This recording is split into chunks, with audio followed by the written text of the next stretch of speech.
Europe is evolving fast, and there's plenty of reason to want to visit. But that evolution means that there's a lot that can blindside you, or that you could simply miss. So let's make sure your trip to Europe goes as smoothly as possible, so you can enjoy every last bit of Venice, Paris, or wherever your dream destination is. We are Alan, Leslie, and Wolf, and this is It'll Be Fun. We moved to Europe 4 years ago, and have spent these years navigating that process to help guide others on their journeys. We felt it was time we make a video on the travel side of things. All the tips and tricks we've learned that can make a European vacation the best it could be. So today we're going to go through 10 sections, whether literal tips and tricks or more so just important information you need to know before you go. This should help you in your travels.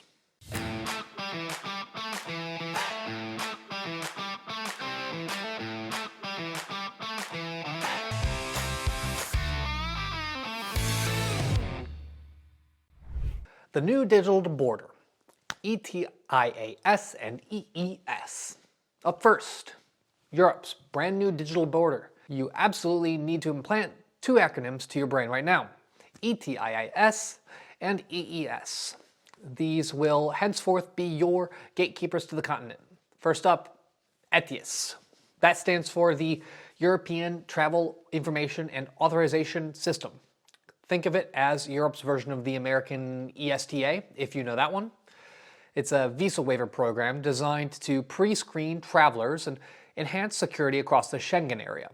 From mid-2025, if you're from Canada, the United States, Australia, Japan, or pretty much any country whose citizens used to just waltz through the Schengen without a visa, you'll now need an ETIAS or ETIAS. The process is still designed to be relatively straightforward. You'll pay a small €7 fee online, answer a few security questions, and once approved, you'll get 3 years of access to the Schengen zone, or until your passport expires, whichever comes first. No embassy visits or anything complicated like that. You'll simply receive an email confirmation that you'll show at boarding. This system is designed to help catch potential security risks before they get on a plane, which is supposed to make travel safer for everyone. But it means you can't just show up. Now for the sidekick to the ETIAS, we have the EES, the Entry-Exit System. This is an attempt to make the world more digital. Starting in mid-2025, the EES will begin electronically recording the entries and exits of non-EU nationals, doing away with passport stamps we've been collecting over the years. While it might be less fun, no obligatory collection of stamps, it is supposed to make things easier. The second you scan your passport at an automated kiosk, Europe starts counting your 90 days within a 180-day period automatically. As always, overstay that limit even by a day and you're looking at some hefty consequences, some serious consequences. Hefty fines, potential travel bans for future trips, and what could be a very awkward conversation with a border officer on your next holiday. It's not strictly about efficiency. It's about tightening border control and ensuring travelers adhere to visa-free stay limits. The pro tip here, don't wait until the last minute. Apply for your ETIAS now. They last 3 years. Why rush? Because while approval is often quick, it can take up to 2 weeks if your name happens to trigger a database hit or requires additional scrutiny. Now imagine having to delay your trip just because you waited too long to apply. Some people plan so tight that it could destroy a trip altogether, so just do it. Here's another detail. Remember that Ireland and Cyprus aren't part of the Schengen area. So the good news on that, your EES clock pauses while you're visiting those countries. Note, Bulgaria and Romania used to be used for this loophole, partially joined Schengen in 2024, so they're no longer a simple option for pausing your 90-day clock. This means you can strategically use the loophole to stretch out a long summer of adventure, spending your 90 Schengen days, then popping over to Ireland before potentially re-entering Schengen for another period, provided you adhere to all other visa rules. It's a game long since played for some, but it's good to let those new know it. Section 2, we have the UK's ETA. This one is crucial for anyone eyeing a trip across the channel, the UK ETA. During 2025, the United Kingdom is also flipping a switch. If you're a Yankee, Canadian, Kiwi, Aussie, or from any visa-exempt country that used to simply tick nothing to declare and strut through the e-gates, those days are officially over. you will now need an electronic travel authorization, ETA, to enter or even transit through the UK. It'll set you back £16 if you opt for the web application. This authorization is valid for 2 years, or until your passport expires, whichever comes first. And yes, before you ask, baby needs one too. No exceptions. This is the UK's post-Brexit move to enhance border security and pre-screen visitors. Here's a crucial detail on the ETA. Even if you're just landing in London and immediately hopping on a connecting flight or a train straight to Paris, you still need that ETA, even just a 2-hour layover. It's not just about how the UK sees it. The airlines are absolutely ruthless about this. They will deny you boarding without a valid ETA, leading to missed flights, ruined plans, and a serious dent in your travel budget. Because the airlines will get in trouble, and they have no grace to give. So just don't risk it. Apply at least 3 days before your departure. While approval often comes through in minutes, it can sometimes drag on for longer, especially if you have a common name or if there are any red flags that pop up in the system. Once approved, take a screenshot of the QR code and save it directly to your phone's digital wallet. Border officers are dealing with hundreds of travelers an hour, and they absolutely despise watching tourists fumble through email archives searching for a PDF. Just be efficient and you'll sail on through. Section 3. Beat the tourist taxes. Moving on from the pair that made it point 1 and 2, next up is all about beating Europe's rapidly multiplying tourist taxes. Cities across the continent are grappling with the effects of over-tourism, infrastructure strain, and environmental concerns, and they're increasingly turning to visitors to help foot the bill. These aren't just minor annoyances, they can seriously add up and eat into your gelato fund. We can also look at Greece. They're rolling out a new climate resilience fee that can add anywhere from 1 to 10 euros per night to your accommodation bill, depending on the season and the star rating of your hotel. This is particularly noticeable on popular islands like Santorini, where a week's stay can suddenly cost you an extra 70 euros. And Barcelona, another hotspot, just raised its regional tax to nearly 5 euros per person per night. And Amsterdam, they're looking to bump theirs to a flat 7% of your room bill, which is, on a €100 a night room, another 7 euros out of your pocket. These might seem predatory, like hidden fees. Either way, they're becoming standard and they might make you think twice about where and how long you stay. As for how you can cheat the system, book your accommodations just outside the immediate city belt. Instead of central Amsterdam, look at charming Haarlem. Swap Venice for the lovely Treviso, or bypass central Athens for a vibrant port city of Piraeus. You'll often find significantly lower or even zero city tax rates, and you'll get a more authentic local experience to boot. Although things could change going forward. Now, and that's just one strategy, but we could also offer our own personal cheat, which is the exact opposite of that. We often prefer to just stay the night in the historic district. Yes, the accommodation costs more up front, but you save a ton of money by not needing a car or paying for daily train rides into the city. More importantly, you save time. Getting back that time on your vacation may just be the more valuable part. Another clever tactic is that you always pay for your accommodation taxes at checkout. Never let an online platform pre-collect them.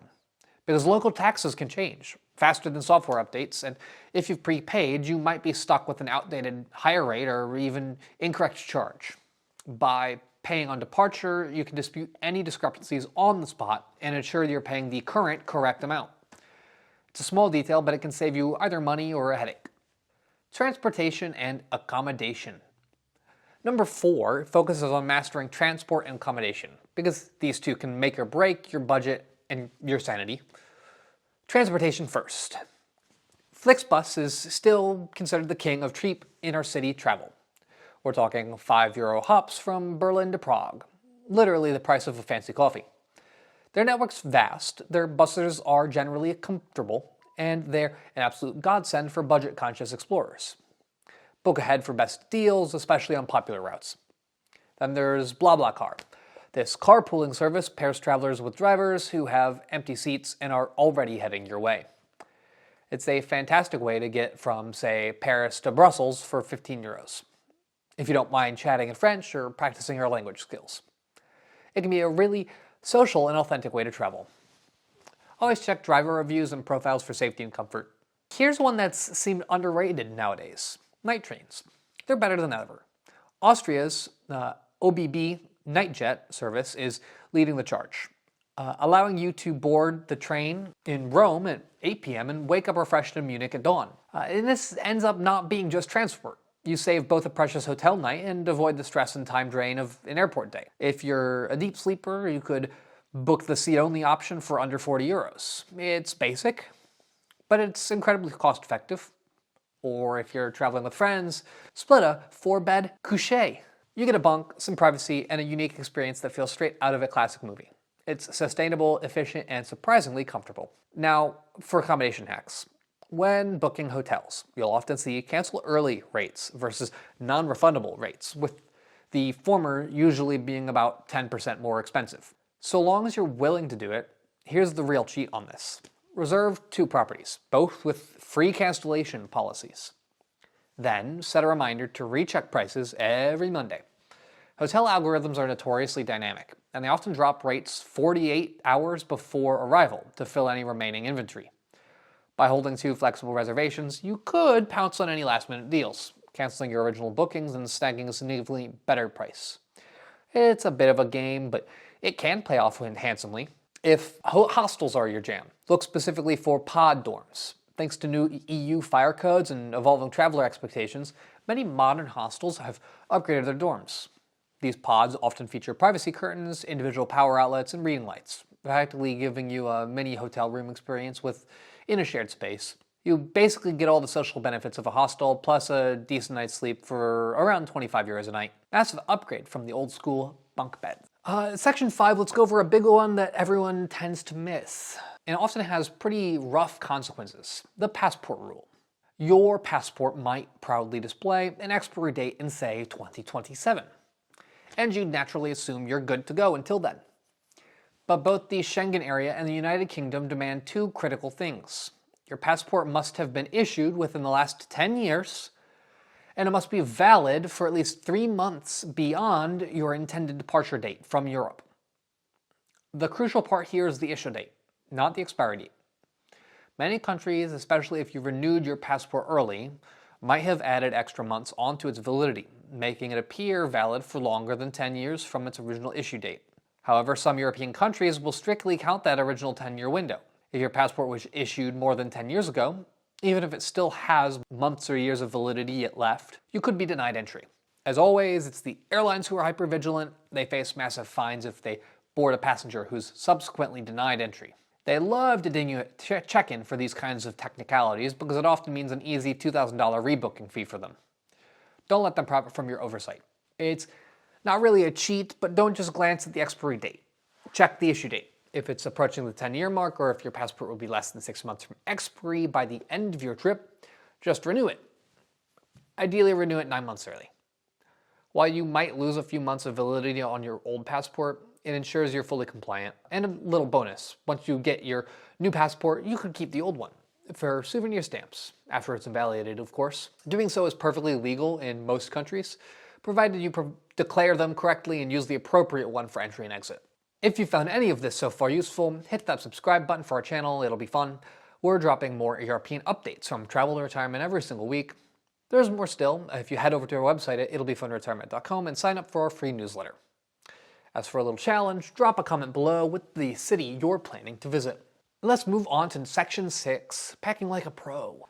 Europe's weather is moodier than a teenager, shifting from sunny skies to sudden downpours in a heartbeat. The key is versatility and efficiency. Forget those bulky cotton t-shirts. One merino wool t-shirt is worth 3 cotton ones. Why? The material is naturally odor resistant, wicks away moisture easily, and astonishingly, it can dry overnight. You can wear it for days, wash it in a sink, hang it up, it'll be ready and fresh for your next adventure. This can drastically reduce the amount of clothing you need to pack. You could also use compression cubes. They turn a standard carry-on into a TARDIS or hammer space, or insert reference here, allowing you to fit far more than you thought possible. The trick to using them: roll your clothes tightly, don't fold them. Rolling minimizes wrinkles and maximizes the space, and the cubes then compress down further. It's a game changer for carry-on only travel. We should also talk about power. This is a common pitfall. The UK needs Type G plug, those chunky 3-prong ones, while most of the rest of Europe uses Type C or F, the 2 round pin variety. don't bother with a bag full of adapters. Invest in one high-quality universal travel adapter with dual USB-C ports. This single brick will keep your phone, Kindle, headphones, and whatever else you're carrying happily charged. And another potential lifesaver, pack a thin multi-plug strip. Why? Well, hostels, as an example, often have one measly outlet for 8 beds, and even some older hotels are surprisingly stingy with power points. This strip means you can charge multiple devices from a single adapter. Also, shoes can make or break your trip. You'll be walking a lot, so don't be fussy. One pair of comfortable, versatile sneakers, think Allbirds or similar knit styles, can pass as dress shoes in most casual clubs or restaurants and will comfortably survive 12-hour city marches. Light, breathable, often stylish enough for various occasions, and to save space and help maintain their shape, any shoes you're packing, you could put socks inside them, it'll help. Finally, a common packing mantra. If you can't lift your bag overhead with one hand, you've overpacked. Period. Laundry is universally cheaper and less painful than chiropractor bills, so embrace a minimalist mindset. You'll thank yourself when you're navigating cobblestone streets. Number 7 is about how to budget without constantly feel like you're pinching pennies. It's about spending smart, not deprivation. Start with the half and half rule. Mentally allocate half of your daily spending money for food, and the other half for everything else. Attractions, transport, souvenir, or spontaneous adventures. This simple mental framework helps keep your priorities in check. Breakfasts are your golden ticket to saving. Forget overpriced hotel buffets. Instead, embrace local grocery store. A breakfast of yogurt, fresh fruit, and crusty baguette or pastry will cost you about €2 and offers a delightfully front row seat to local life. You can enjoy it in a park or watch people from a cafe bench. Lidl, Aldi, Carrefour Express are your best friends here. Don't be shy about hitting up their deli counties. You could ask for a slice of cheese or ham and they'll shave off exactly what you need, saving you from buying a whole block. Lunch menus are also a revelation for us. In Spain, order the Menú del Día, and in Portugal, it's the Prato do Dia. You can often find 3-course meals for 8 or 10 euros. We use this trick all the time, especially in France, so you can have a big, nice lunch out.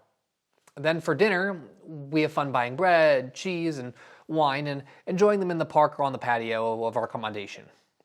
While the lunch bit is designed to help avoid losing your wallet to dinner, that doesn't mean that dinner has to break the bank either. Embrace tapas culture in Spain or messes in Greece. Order a few small plates to share with friends. Not only is it a fantastic way to sample more local cuisine, but portion sizes often doubled when Spanish waiters assume you're sharing, which means more food for your euro. Additionally, like with everything, tracking your spending is crucial. You could use an app like Trail Wallet, which allows you to set a daily cap and turns red when you're about to blow it on that Berlin techno club. Critically, track your spending in the local currency, not dollars. Exchange rate fluctuations can be deceptive, and thinking local currency helps you internalize the cost of things. Finally, cash is still king in certain parts of Europe, as an example, Germany and Austria. Many small shops, cafes, and even some restaurants prefer or only accept cash. We find that especially in northern Portugal, it's always smart to check if a restaurant takes a card before you sit down because cash is king. So, withdraw once from a fee-free ATM, look for banks, avoid Euronet machines, and stash it securely in a money belt. Be incredibly aware of dynamic currency conversion at restaurants or shops. This is where they offer to charge you in your home currency. Always decline this and opt to pay in the local currency. DCC can add an unnecessary 7% to your bill due to unfavorable exchange rates. It's a subtle scam, so stay vigilant. Number 8 is about saving you some embarrassment. Navigating local customs can save you a world of embarrassment and open doors to warmer interactions. First and foremost, learn 3 simple phrases in the local language. Hello, please, and thank you. It sounds basic, but it shows respect and genuine effort. In Paris, opening with a polite bonjour monsieur or bonjour madame before launching into English can often soften an initial default frown and make interactions far more pleasant. Small gesture that yields huge returns. Additionally, since we're speaking on Paris, a lot of countries like it if you say hello or good morning as you walk into their establishments. Then there's the infamous Italian cappuccino rule. Never, under any circumstances, order a cappuccino after 11 a.m. Locals drink espresso after breakfast. Ordering a milky coffee in the afternoon instantly outs you as a tourist. Not that you are getting away with it anyways, but it's good to embrace the espresso. Dress codes are another big one, and this applies to everyone. Many religious sites across Europe, from the Vatican to Sagrada Familia, demand covered shoulders and knees. So don't get turned away at the entrance. For women, a lightweight scarf is an easy cheat. Tie it around your waist as a makeshift skirt or drape it over your shoulders. For men, it might mean swapping shorts for a pair of lightweight pants for the day. Being prepared means you're instantly compliant. Quiet hours, or Ruhezeit, are serious business in countries like Germany and Austria. Residential blocks observe strict quiet hours, often after 10 p.m. One loud suitcase wheel rumbling down a hallway, or a boisterous conversation could earn you a passive-aggressive note on your door, or even direct confrontation. So be mindful and keep the noise down. Finally, public transport etiquette is paramount. In most European countries, it is customary to yield seats to the elderly, pregnant individuals, or those with disabilities. Ignore this at your peril. Someone will film you. And apparently there's a saying, German Twitter is ruthless. Show respect, observe your surroundings, and you'll blend in seamlessly. Section 9. This brings us to strikes, delays, and backup plans. And in 2025, this might be one of the most critical. How to handle strikes, delays, and how to navigate a solid backup plan. Because let's be real, travel disruptions happen. First, strikes. France loves a good railroad protest, and Italy often schedules theirs months in advance. This isn't necessarily a sign of chaos. It's often deeply ingrained in cultures and workers' rights. Best way to stay ahead. Follow official transport accounts like at Rail Europe on social media, and crucially check national union handles or local news sources the night before your planned travel. If a strike does hit, don't panic. Something like Flixbus or BlaBlaCar is usually going to keep rolling because their drivers aren't unionized in the same way. So these can be invaluable alternatives when trains or flights are grounded. For real-time delays and alternative routes, download a backup app like Trainline.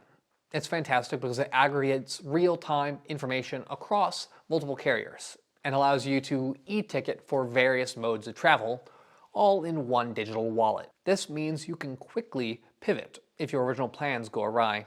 And another money-saving cheat. If your flight gets canceled or significantly delayed, there is a e-regulation number 261. This regulation means you could be entitled up to 600 euros in cash compensation, not just vouchers. Airlines often bank on you accepting a meal voucher and quietly moving on, so don't fall for it. Insist on the cash compensation. If they push back, file a claim with the national enforcement body in the country where the disruption occurred. The process usually takes 5 minutes online, and they are legally obligated to review your claim. It's your right, so exercise it. Our final cheat, number 10, of course this one was coming, is about staying safe and smart, avoiding scams, and navigating safety in 2025. Europe is generally very safe, but tourist hotspots, where you'll likely find yourself, unfortunately attract petty crime. Pickpockets are incredibly skilled and operate in teams. They typically operate in threes. One person bumps into you, one distracts you with a map or a question, and the third lifts your wallet or phone. So keep your phone in a zippered front pocket, or even better, in a crossbody RFID protected pouch. Why RFID? Because the chip in your credit card can be cloned with a 10-euro scanner, even through fabric. So just be aware in crowded areas, on public transport, and especially around major tourist attractions. Of course, there's also the more classic scams. In Barcelona, the Trileros still run the 3-cup shuffle on cardboard boxes. A seemingly innocent game designed to separate you from your cash. In Rome, the Gladiator photo gang will demand 20 euros per selfie. Our advice, smile, shake your head, back away, keep walking, do not engage, make eye contact, and then immediately break it. Other common scams include fake petitions and individuals finding a valuable ring and trying to sell it to you, or aggressive street vendors. A firm no grazie or non merci and just continued movement usually does the trick. Night safety is also crucial. Stick to well-lit streets with visible CCTV cameras. Many European capitals now offer safety apps that can send your GPS location to a trusted friend, or even trigger a fake phone call if you need a discreet exit strategy from an uncomfortable situation. Ultimately, trust your gut. If a bar or an area feels off, it probably is. Finish your drink, make your excuses, and leave. Your intuition is your most powerful safety tool. Conclusion. Quickly recapping these essential cheats for your 2025 adventure. Get your ETIAS and UK ETA sorted well in advance. Dodge those escalating city taxes by staying just outside the main hubs. Embrace the efficiency and affordability of night buses and Flix trains. Double check that passport issue date 9 months ahead. Pack smart with merino wool, universal plug. Budget wisely with the half and half rule. Master a few local phrases. Stay informed about potential strikes. And always keep your wits about you to avoid scams. Do all 10 of these things and we promise you'll outsmart 99% of travelers in 2025. If you learned anything today, please smash that like button so YouTube knows how to show this to more future travelers. Let us know in the comments which cheat you're going to use, and subscribe for next week's deep dive on cheapest European cities that nobody talks about. We should have done this sooner. It'll be fun. Vai ser divertido.